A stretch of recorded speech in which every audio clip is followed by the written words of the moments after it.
La Banque africaine de développement BAD a annoncé le 8 décembre 2024 une prise de participation de 15 millions de dollars dans la Banque de commerce et de développement de l'Afrique orientale et australe. L'objectif est de financer l'énergie propre dans le but de réduire les émissions de gaz à effet de serre en Afrique. La BAD devrait davantage s'impliquer justement dans ce genre de projet puisque l'Afrique en a besoin. Mais il ne faudra pas perdre de vue aussi que l'Afrique ne contribue qu'à 3% des émissions de gaz à effet de serre. L'Afrique devrait, pour son développement futur aussi, continuer à utiliser les énergies fossiles. Les énergies fossiles, de toute façon, elles sont là encore pour 1 siècle à 2 siècles. Donc il ne faudra pas que les autres pays industrialisés s'appuient justement sur les nouvelles tendances pour essayer de mettre la pression sur l'Afrique.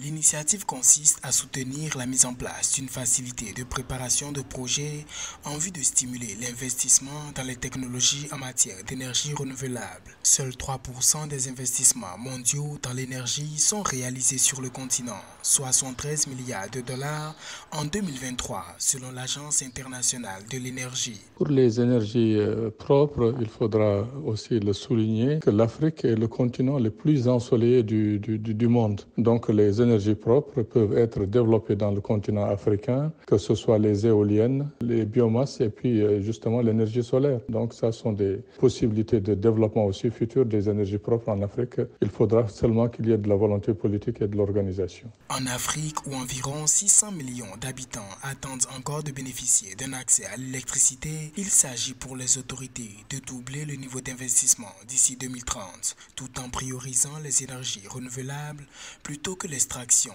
et l'exportation d'énergie fossile qui affectent le climat.